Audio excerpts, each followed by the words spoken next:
వైఎస్ఆర్ కాంగ్రెస్ పార్టీకి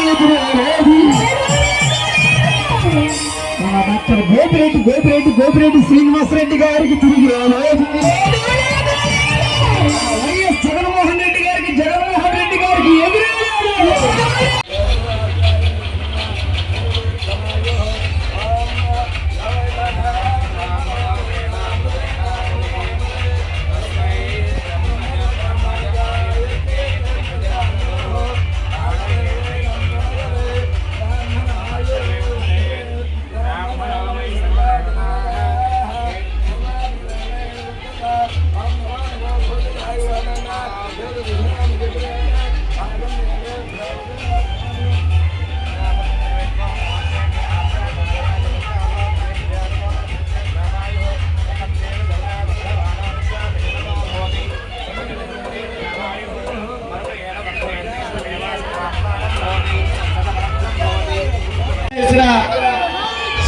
సోదరులందరికీ కూడా నా హృదయపూర్వక నమస్సుమాజీ తెలియజేస్తూ ఈరోజు ముఖ్యంగా మరి ఈ కొత్త ప్రభుత్వం చంద్రబాబు నాయుడు ప్రభుత్వం వచ్చి 9 నెలలు కావస్తా ఉంది. ఎలా ఉంది పరిపాలన సోదరులారా? 9 నెలలకే ప్రజలు గిల కొట్టుకుంటా ఉన్నారు. ఇవాళ ఏమన్నాడు? ఎలక్షన్ ముందు సూపర్ 6 ఇస్తానన్నాడు, డక్అవుట్ అయ్యాడు. ఇప్పటిదాకా సూపర్ 6 కాదు, ఒక్క రేషన్ కార్డు అన్న ఇచ్చాడా? ఒక్క కొత్త పెన్షన్ అన్న ఇచ్చాడా? గ్రామాలకు వెళ్తే డబ్బులు లేక రైతులు అల్లాడిపోతున్నారు. ఇవాళ రేట్లు లేక పండించిన పంటకి ధాన్యం పోయిన సంవత్సరం బస్తా 2000 అమ్మితే ఇవాళ 1500 1600 కొనడానికి కూడా ఇవాళ ముందుకు రావట్లేదు. అట్లానే మిర్చి అయితే పాపం రైతుకి కన్నీరు మిగులుతా ఉంది. గత సంవత్సరం 20,000 నుంచి 24,000 అమ్మితే ఈ సంవత్సరం 10,000 నుంచి 12,000 రూపాయల లోపు ఈరోజు మిర్చి అమ్ముకునే పరిస్థితి. కందులు పోయిన సంవత్సరం 10,000 అమ్మితే ఈ సంవత్సరం 5,000 6,000 అమ్ముకునే పరిస్థితి. అంటే చంద్రబాబు నాయుడు కాలు పెడితేనే ఈ రాష్ట్రంలో కరువు అల్లాడిపోతూ ఉంటుంది. ఇవాళ ఏమన్నాడు? అమ్మా నీకు 15 రూపాయి కూడా రాల్చే పరిస్థితి లేదు. ఇవాళ తల్లికి వందనం అని చెప్పాడు, 1 సంవత్సరం ఎగ్గొట్టాడు, వచ్చే మేలో ఇస్తానంటున్నాడు. దీనికి కూడా మరి రాష్ట్రంలో తల్లికి వందనానికి 12,000 కోట్లు అవసరమైతే ఈయన బడ్జెట్ లో పెట్టింది 9,000 కోట్లు మాత్రమే. అంటే మళ్ళీ 20 లక్షల మందికి ఎగ్గొట్టే కార్యక్రమం పెట్టాడు. మరి పెన్షన్లు ఇవాళ వికలాంగుల పెన్షన్లన్నీ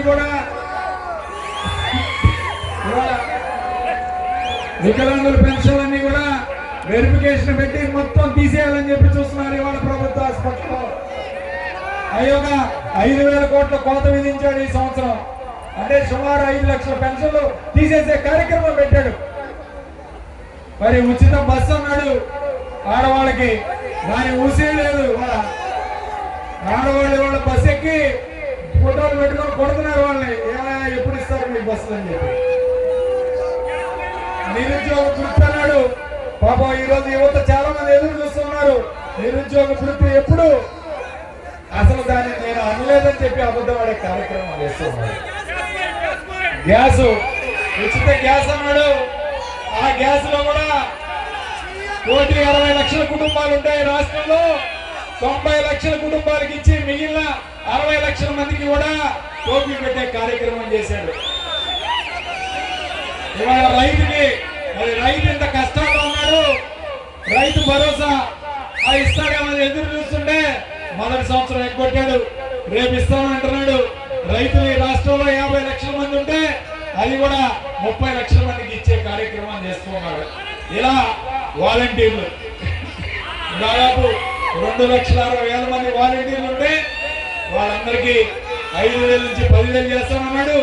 ఉగాది రోజునే అబద్ధం ఆడాడు. ఇప్పటికీ వాళ్ళకి అసలు వాలంటీర్లు ఎక్కడున్నారు, వాళ్ళు లేకపోతే ఎక్కడ ఇవ్వమంటారు అంటున్నారు. మరి విజయవాడలో వరదలు వస్తే, బుడవేరు వాగులో వరదలు వస్తే వాలంటీర్ చేత మరి భోజనం ప్యాకెట్లన్నీ కూడా అందించే కార్యక్రమం చేశారు. ఇవాళ ఒకటే గుర్తుపెట్టుకోండి, చంద్రబాబు నాయుడు అంటే మోసం, మోసం అంటే చంద్రబాబు నాయుడు. ఎప్పుడు వచ్చినా అంతే. గతంలో 2014లో వచ్చాడు, బేషరతుగా రుణాలు మాఫీ చేస్తామన్నాడు. రైతు రుణాలు దాదాపు 87,000 కోట్లు ఉంటే 11,000 కోట్లు ఇచ్చి మిగిలినవన్నీ తూర్చి నాకు తెలియదని చెప్పాడు. ఇవాళ డ్వాక్రా అక్క చెల్లెలకి ఆ రోజు మరి దాదాపు డ్వాక్రా అక్క చెల్లెలకి 18,000 కోట్లు అప్పు ఉంటే అన్ని రుణమాఫీ చేస్తామన్నాడు. ఒక్క రూపాయి కూడా లేదా.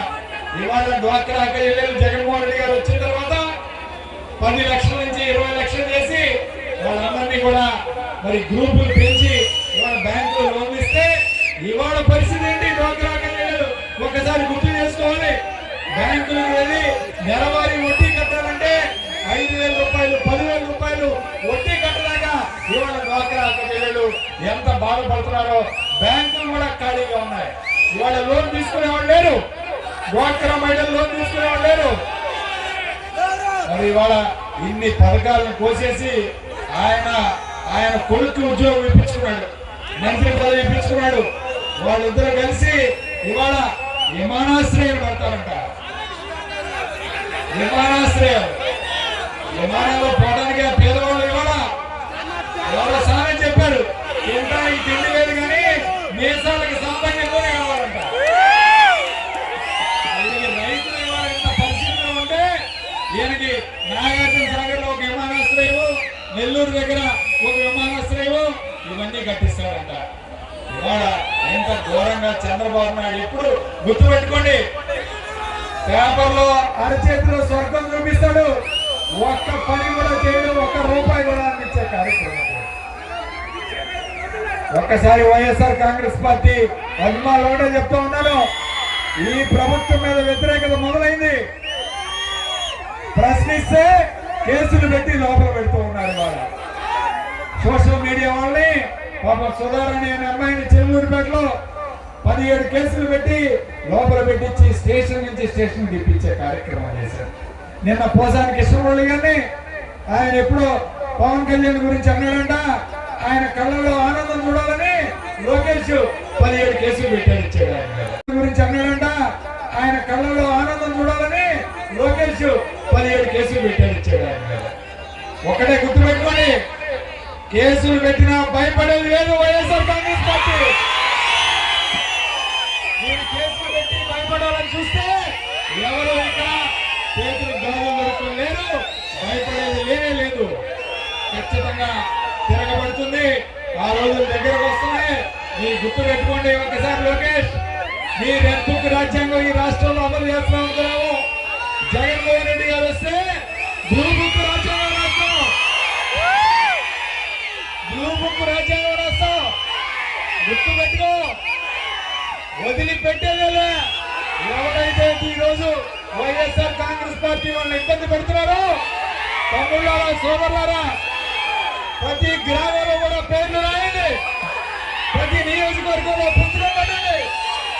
ఎవరిని కూడా వదిలిపెట్టే పరిస్థితి లేదు, పరిస్థితికి రాదు అని చెప్పి ఈ రోజు చూస్తూ ఉన్నారు. ఒకటే గుర్తుపెట్టుకోండి, జగన్మోహన్ రెడ్డి గారు పరిపాలన 2 ఖచ్చితంగా చూస్తాం.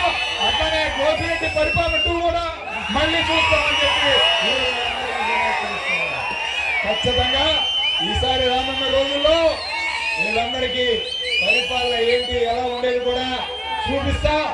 ఎవరు కూడా వైఎస్ఆర్ కాంగ్రెస్ పార్టీ కార్యకర్తలు నాయకులు ఎవరు కూడా అధైర్యపడాల్సిన అవసరం లేదు. ధైర్యంగా ఉండండి. సమయం మనకు వచ్చినప్పుడు ఖచ్చితంగా మనం కూడా చూపించాలి. మొన్న తెనాలి వెళ్తే జగన్మోహన్ రెడ్డి గారు 50,000 మంది వచ్చారు పెళ్లికి వెళ్తే. అసలు తెనాలి పట్టణంలో 2 గంటలు పట్టింది ఆయన పెళ్లి దగ్గరకు వెళ్ళేపాటికి.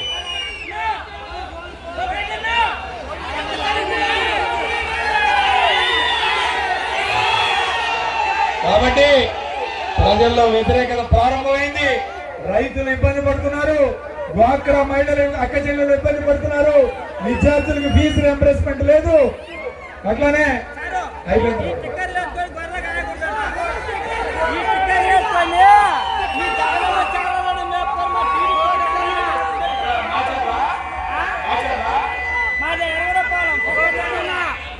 సోదరుడు చెప్తా ఉన్నాడు, టెలిఫోన్ మీద స్టిక్కర్లు వేసుకొని గొర్రెలు కాయడానికి కూడా పంపించలేదట ఎర్రగొండపాలెం నియోజకవర్గంలో.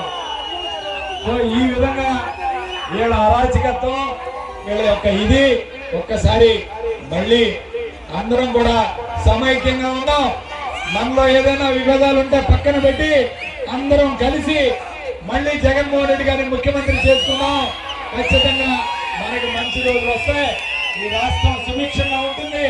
ఖచ్చితంగా మళ్ళీ జగనన్న 2 పరిపాలన తీసుకొచ్చే కార్యక్రమం చేద్దామని తెలియజేస్తూ ఈరోజు విప్పర్లరెడ్డిపాలెంలో ఈ ప్రభ ఏర్పాటు చేసిన సోదరులకి అందరికీ, ఈ కమిటీ సభ్యులందరికీ కూడా నా హృదయపూర్వక ధన్యవాదాలు తెలుపుకుంటూ ఖచ్చితంగా మళ్ళీ జగన్మోహన్ రెడ్డి గారి పరిపాలన వస్తుంది.